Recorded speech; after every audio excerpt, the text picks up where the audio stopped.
Welcome to Everyday Entrepreneurs Everywhere with your host, Chris Parker. And welcome to Everyday Entrepreneurs Everywhere.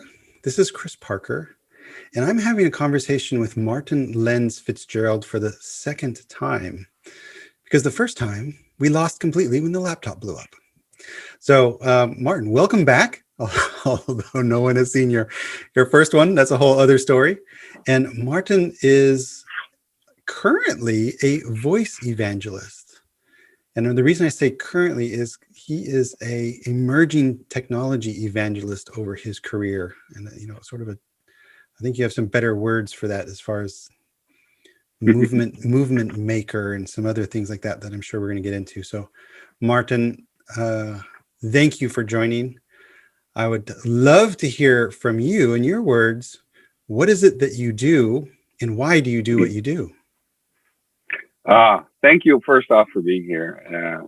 I love talking, so if it's the first, second, third, or 10th time, I really don't mind, especially to you, Chris. So good to be here. So what do I do and why do I do it? Yes. So I'm a voice evangelist, and I call myself that because at its core over the last 20, maybe even 25 years, I evangelize new channels, something that's coming up. I find it, I embrace it, I understand it, and I create bridges between organizations and that new opportunity.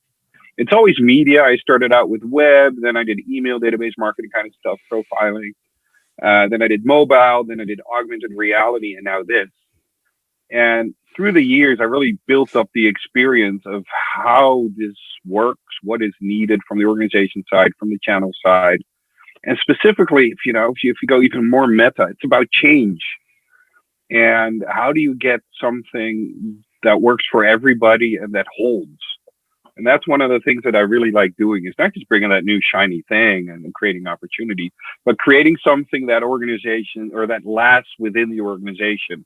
And you do that by really, making it theirs, making it the people's, and specifically not mine. I'm so not important. I might show something, but I'll be gone the next day. And that I really like to do. And so I instigate movements that shape the future for them. Instigate movements that shape the future. That's what I was looking for. And why? I'm going to dig a little deeper. What is it that? Oh, I love it. Yeah. Why? Why do I do this? So it's my fate. As in, I keep doing this. Looking back now with some experience, I keep doing it. This is the first time I realize I'm doing this, and I actually chose the title and the channel when I was ready to do something new, or the role, the place, the positioning. Mm-hmm. But I always found myself doing this without really knowing that I was doing it. So I think the why in that sense is there is no why. It just is. I am this. This is, I don't know, a friend of mine recently talked about being, like you are that, and period. And so that is as much of a why, I guess, that you can have. I mean, it gives me energy. It sustains me financially, of course, but also in my heart and in my soul, because I love to do this. This makes me happy. And it's not just the content of creating these bridges or making these movements with people, but but it's the people themselves. I mean, I love people. I love organization cultures, how things are, and can really enjoy them. And by enjoying them, I try to really see what they are and what they need, and how I can amplify their needs to create movement. So it's a combination of that. I recently wrote a book, and for me, what was most important, I think, looking back, is like 14 people contributed to it. That's also part of the movement. Is you don't do it alone. You do it with lots of people, and that I think is a very important part of my why. Is like I hate doing things alone, and I love working with people, and everybody does. We're pack animals and stuff like that. So I guess it's the journey I make enjoyable, and it happens to be evangelizing and bringing new media to the world. But the journey as well is very important. You mentioned the new book, which is called Voice, and you are a Yes. voice evangelist. And for most of humanity out there who might not know what we mean when we say that, can you define what you mean by voice in this context? Yes, voice is the new channel, just like we know keyboards and screens with which we interact with our computers or our phones. That also has a screen, and behind there's an operating system. There's systems that you work with. Voice is where you use your conversation abilities, your dialogue abilities to switch on lights, to start playing music, talk to customer service, but then again, they might not be human for some part of the conversation. And the fact that you can converse with things means that it's very democratized. Everybody can talk. We've been talking for 50,000 years as humans. And now we finally rid ourselves of these complicated interfaces and are back to the core thing. It's still young. So it's not always perfect. It can't do the conversation we're doing right now, but it's getting there. And the last 10 years, or almost 10 years, we had Siri, which for specific use cases in the US worked really well, not for the rest of the world. Now you have Google Assistant and Alexa and Bixby on Samsung, which are really big platforms that are getting billions of investments by these companies, as well as lots of smaller and local ones in countries. And companies are really embracing this now. They're seeing the benefit and they're seeing the logic that their customers now for a little bit, but in the future for a substantial part will talk with them. And so how do you address everybody individually in an automated way? And that's, again, of course, what I do and what the book is about. Go further into the book. So the book is Voice, and it's about, and it's in the Dutch language. So yes, sorry for the rest of humanity, at least for the moment, and maybe it'll get translated. But what's the premise of the book, and who did you write it for, and what will they learn? Yeah, so the book is a guide for people that are interested for their company, their brand, their organization, in what voice is and how they can use it. And what are the things like ethics and stuff around it. And so it's very much a practical guide. I didn't want to make a highbrow, this is the future, this is awesome, but more like this is how you can use it. These are steps, these are models that you can go through that you can use as a compass to figure out how to walk how to do your journey into this new channel. And how you can onboard it literally within your organization. So it's specifically for marketing teams, for innovation teams, for customer service teams, anybody who works with the communication channels. But one of the cool things, this is an example that I know, it's not in the book actually, for instance, with Vodafone Group. In Vodafone, they have now, this is, I think, Germany, they have Wi-Fi products. And in the Wi-Fi product, there's also a voice service. For instance, if you have this product and I would visit you, you can say, hey, create create a pass or give Maarten access to the Wi-Fi. And it'll tell me a temporary code that it generates on the fly so I can safely connect to your Wi-Fi when I'm at your house. So these are also, and my book literally is hopefully the on-ramp for teams to create such services or communication or anything that they think is relevant for their company and their customers. I'm never letting you attach one of your devices to my network. That's just not going to happen. Oh, okay. There's too much. No, sorry. You've been talking to your devices way too much. So maybe that will infect. Is there a I'm thinking about for all the entrepreneurs out there, in companies or otherwise, who aren't familiar with like that Vodafone case, which is pretty cool. What is a way that they could the most simply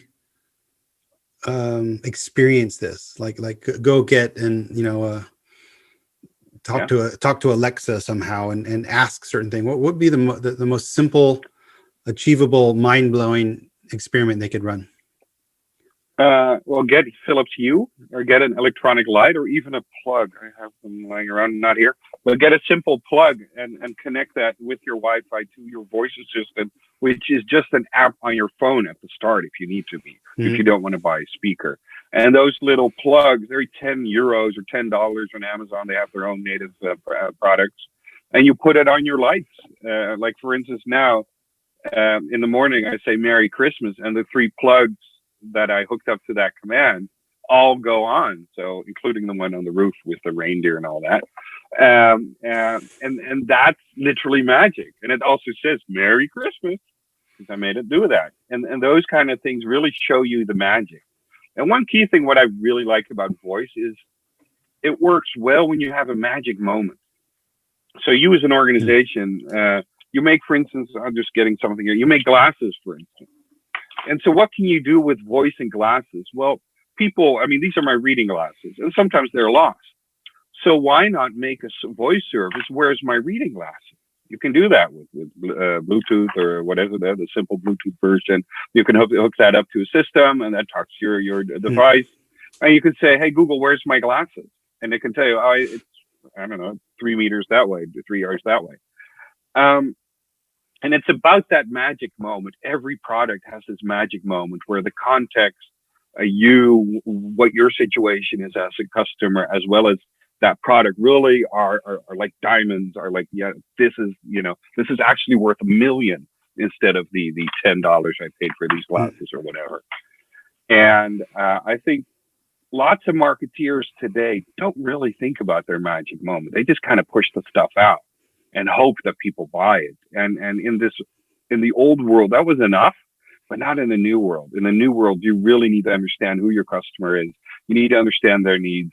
And that's when you also know your magic moment. So in a way, voice is also a catalyst for more customer-centric organizations or people that want to do better. And personally, that's one of the things that I like about this. And voice is fun. It's not that hard to create your first service. So even as a catalyst, when you're doing your marketing transformation or just general digital transformation, it's a great way to get going. Like, what should I really do? Where is my extra value that makes me stand out from the competition and makes me last longer or better? And the book, and I think also your services and advice is provide sort of a roadmap for organizations to embark on this journey, probably a journey of discovery and invention. So I guess 2 questions in one, which is, what is the perfect organization that would really benefit from this, evolution, this innovation, and how could they start that journey? Well, let me start with the last part. So looking back in all my voice years now, because it's been years, it's typically 3-stage. So I always start with like an inspiration session. I do a lot of keynotes where I help people basically understand what it is. And this is almost like the first, like a highlight of my book almost. It wasn't on purpose, but looking back, that's what it is. This is what voice is. These are use cases. These are the numbers. This is what it is, how it's landing, and what you can expect in the future.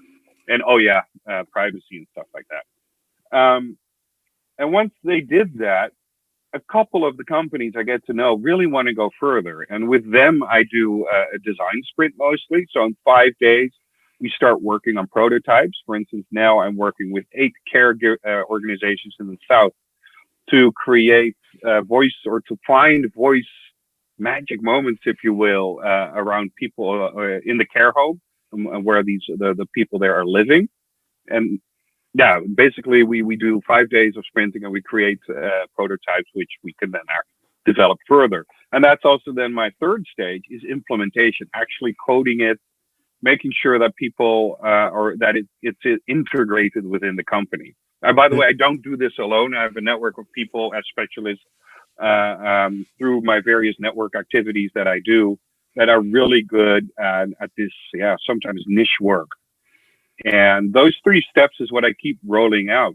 And so to the first part of your question, I've done strategy that's more of a higher level for an insurance company. I've done several design sprints, lots of introduction sessions, and it's all over the place. There's not one specific industry.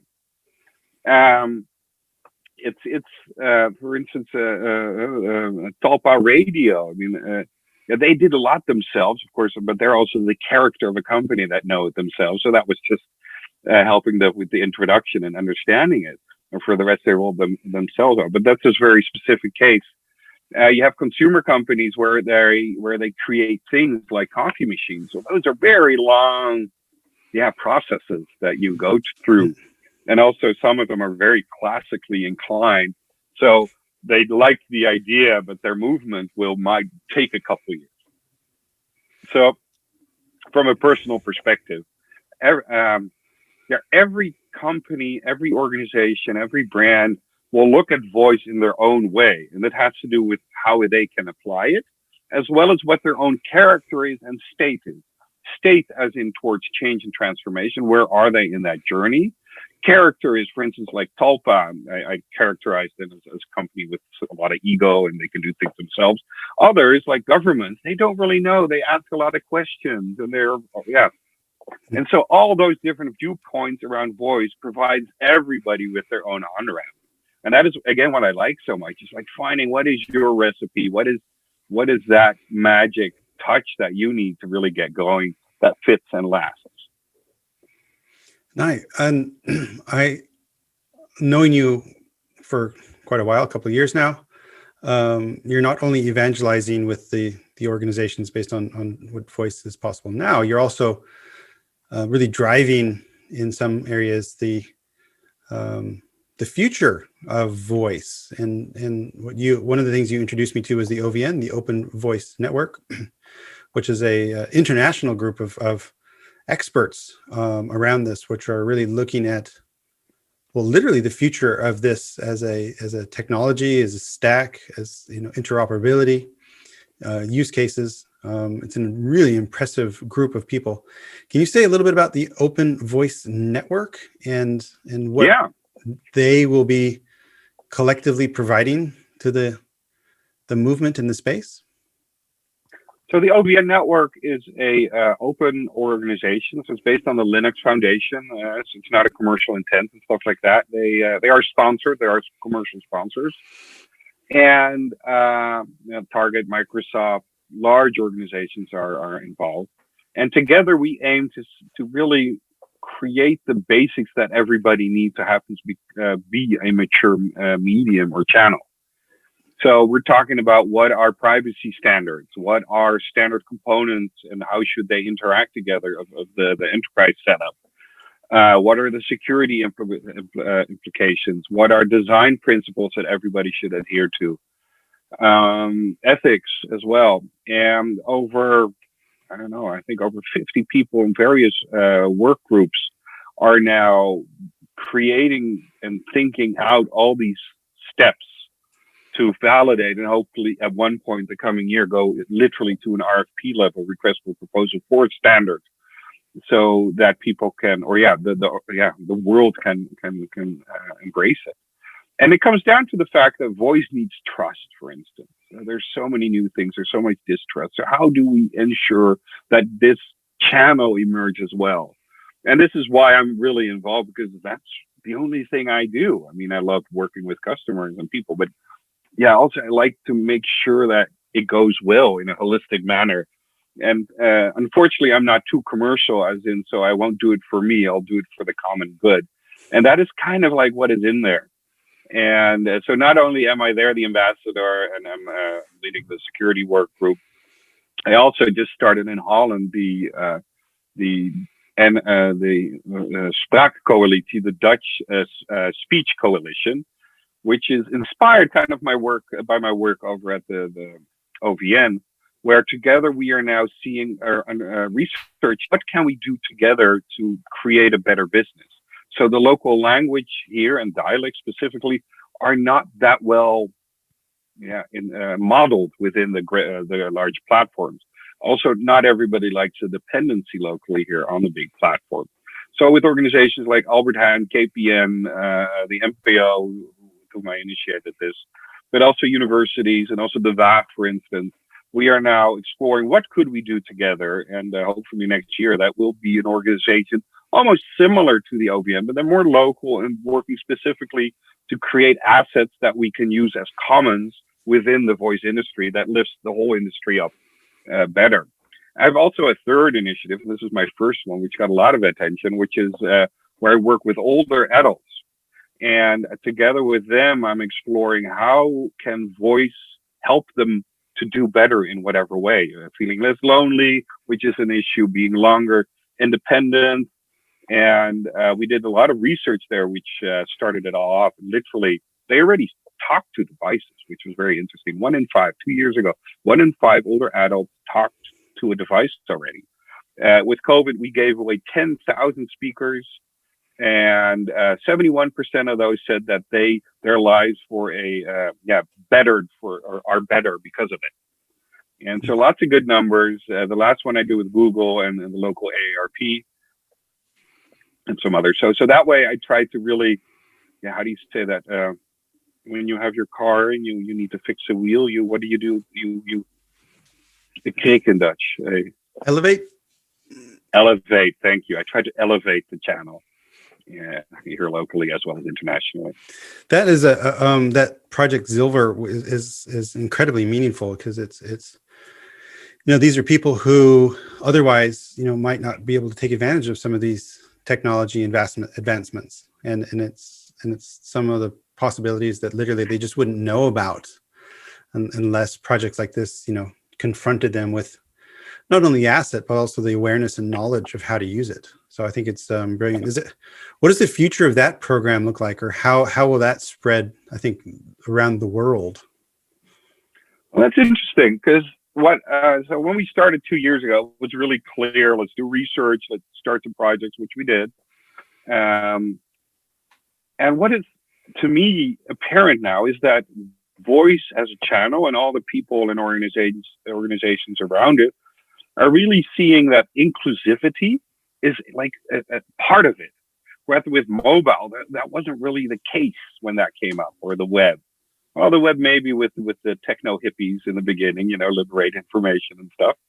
But the democratization of technology through voice is like very, a logical symbiosis combined with ethics as well as inclusivity.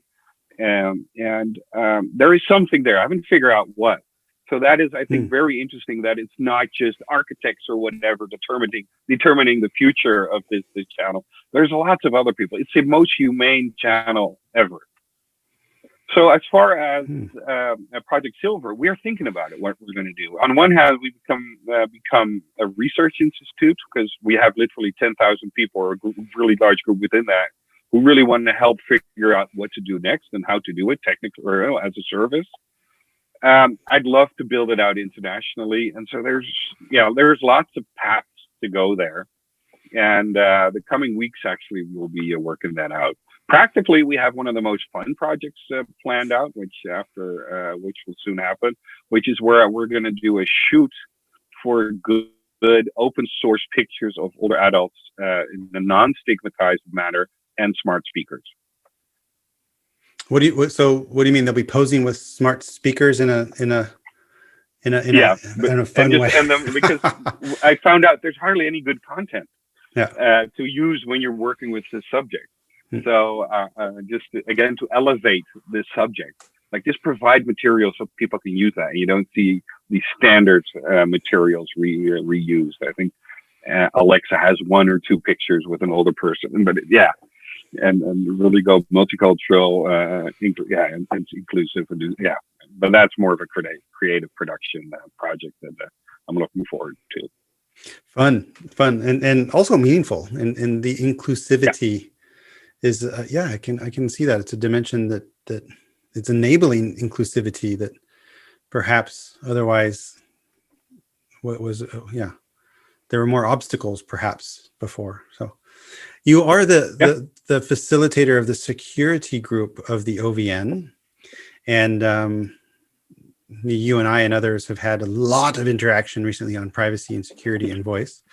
But without going into that whole story, what are the security and privacy, which are different, implications or considerations that business executives should be aware of in order to increase that level of trust? Because you mentioned earlier that it's really all about trust Humans are going to Yeah. be communicating with their voice to something unknown. And how can you Yeah. create that relationship? Yeah. So regarding privacy and trust, and I think trust is also security, but that angle, uh, get consent and be really clear why you're doing something, what your standards are as an organization. Work with the people that want, because there's a lot of people against everything. But be very clear. For instance, there's one company here in Holland who only works with data stored in Europe. And that's their stance. They're very safe, and that's their like almost like a marketing thing, but it's for real. And because of that, they can't go on Google Assistant, which is one of the large platforms, because Google Assistant is one instance on their cloud, which is everywhere in the world. So they can't, and they're like, sorry, can't. Period. Um, so that is very important. Is to have a clear stance, communicate this, and stand for it. Again, get consent for everything and make that easy manageable. So, and don't let this be done by just engineers. Think about user, or customer centricity here. A good example how this is done is actually the Dutch COVID application, which was a very good process with lots of user testing from day one. And that's the key thing here. Also for user testing from day one, as well as internal inclusion of your legal department, because they have no clue. And at some point they need to give their sign off. And they need to now, and this is, I think, a great example of a multidisciplinary team. They need to be part of this team to do this. And those, I think, are great starting points. Voice can be done. It can be made GDPR proof. And also, maybe just for the ease of thinking, voice is not just those public large systems. They can also be closed internal systems. I mean, I'm the part of a project where we are creating a system where you can talk to patient records as a doctor within the care context. And that's just a whole closed system. And so then you can control how things are acted. So that's a whole other game. That was one of the aha moments I had a couple of months back. I think it was probably with you or maybe on an OVN conversation, where one of the use cases which is really emerging is internal analytics or internal corporate interrogation of data with voice. So instead of having an executive, put in a ticket with their IT department to get a report about the profitability of this customer or segment, 2 quarters ago, that they can basically just say, hey, what is the profitability last quarter of XYZ segment? And it will go find that and it'll bring it back. And I thought that is profoundly powerful to sort of, liberalize I have a business idea now. Well, to liberalize the access of that data based on human questions. Of course, there needs to be a lot of training and some evolution there, but I think these things are getting smarter or more capable, at least on a really on an exponential scale. So what's the business idea? I've been thinking about this recently. So last January, my last trip outside of Holland, was talking to the founder of Siri and also the founder of Bixby. He created also a voice platform for Samsung. And within Bixby now, he has a system where you can upload, and he used a table of basketball games and when they are and where they are. I mean, you just put that table within the Bixby backend system that you have as a developer, and it creates all the permutations of what you can do with it. And so all the types of questions and all the queries basically that can generate. So when is the Clippers playing in Atlanta, or what is playing in Atlanta, and who's next in LA, and so you hear that all these different slots that can be filled with the data from that one table, and that's automated. And so that's the business idea. So what if we create like a system where we can put in those tables and really make this easy for people, see it as a SaaS service where people can create their own whatever we want to do, but find a niche to do this. But at the core, it's a table that's being voicified. And I don't think that is too hard. I mean, we need to get this technology, but that enterprise part is doable. It's just finding that right niche and scale that like crazy. That was the idea, and just having fun along the way. And having some fun along the way. Well, I think in enterprise analytics, which is going much more and more self-service, but that's already expecting some of these data scientists to have some pretty sophisticated skill sets, in order to interrogate that data.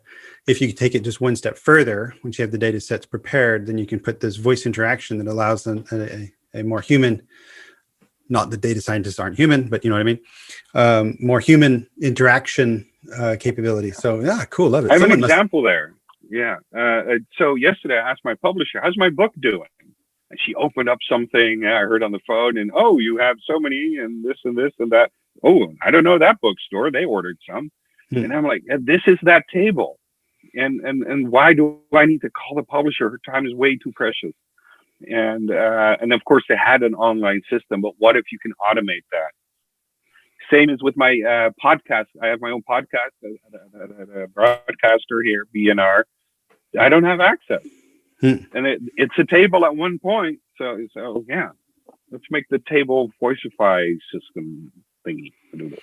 Talk to me about the podcasts, just for let other people be aware of it. It's like BNR, so it's in Dutch. Yeah, no, it's in English. It's called the Voice Cast. Basically we talk to people in a half hour, or it's 1/3 news at the moment. There are 3 news items, and then 10 minutes of what people built. So we invite the builders or the responsible people behind it, and then we review either that voice application or another one that we find interesting. And it's on bnr.nl/voicecast. It's a European focus, but a lot of English or American stuff, and we talk English. So it's available for everybody. And I'm ready to start some new ones too. Love it. We're coming close to wrapping up, but I wanted to confront you with something that I discovered about you that I did not know. That apparently at some points you are known as Wolfman, according to your website. Wolfman? For longer periods of time, Maarten can be the Wolfman of your organization. He is available as an innovation executive to lead teams through transformation, be it a strategic organizational move or impact for short-term one. I had never heard you refer to yourself as Wolfman before. It sounds like did I write this? It's on your website. So go with it. Tell me, what is your Wolfman? What is your inner Wolfman? I was really fascinated by this. Do you know what a Wolfman is? I what it would refers like to know what you think it is. It's based. What's that movie with that guy in it? You know the line. Wolverine. No. It's Bruce Willis is in it. Not American Werewolf in London. No, it's nothing to do with the werewolves. No, it's they shoot somebody in the back of the car by accident, and they need to clean out the car, and they do this at somebody's house, and they call the Wolfman, who arrives after a party in a smoking and takes care of the brains on the car. So it's somebody who can fix everything and do everything. Cool. And so go with that. So you are is that in interim roles, because I know in addition to and people can read about this at lens-fitzgerald.com, which also has information about the book and voice and all the other things that Mark can do. But are you that jack of all trades of cleaning up brains from the back of the car when necessary during? I am best when things go wrong. So when stuff is not happening and I'm involved with the group, I can do anything. I mean, those are my best projects when there's shit going on. And the thing is, I do it in a humane manner. I don't do it by kicking around. And as a generalist, because in general, I am a generalist, you can throw me in anywhere and I'll figure it out. And I love that. Actually is the challenge. I once, as a random project that was supposed to be for 1 week, I was just helping out a buddy whose floors in 3 high rises were all broken, and there were over 60 or 70 companies spread around all the floors, and they had to go out so that the floors could be fixed. Mm. In the end, I was 3 months. I was managing this project and temporarily moving out all these companies who didn't want to, who just arrived. And like, I don't care about the floor arrange, but I don't want to leave. But I managed to, with a smile, to get them out, get them back in, and actually created a community along the way. And it's just an example of the Wolfman effect that can happen. And I like doing. I mean, I can't do that for always, but I so enjoyed getting to know all these people, because I generally do. Everybody's different, and I see that, and they get the right, gloves to work with them. And that's how I work. And so apart from all the big themes, I mean, so if you have your voice project not working for you, let me know, because I'd love to help. Outstanding. Cool. On that note, if you need Pulp Fiction, the movie I was talking about, Pulp Fiction. Pulp Fiction. Was Bruce Willis in Pulp Fiction? Yeah. He's got You know these things way better than I. All of this pop you should wisdom. Be in movies maybe sometimes. You can understand. Oh, he is, and damn it, I don't know. Forget my memory. So you guys know all these cool things. Oh yeah, these things much better than I do. So as you can see, he was.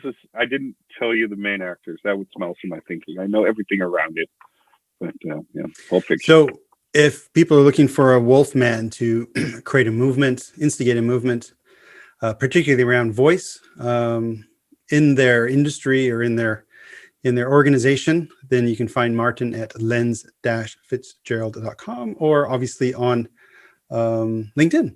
And I will put all those links, as well as to the BNR Voicecast podcast. The link to the book page is already there as well. And you can find Maarten, speaking and evangelizing all over the place once you step into the world of voice. Maarten, thank you so much for joining. Thank you. Learn more at ebillion.com/podcast.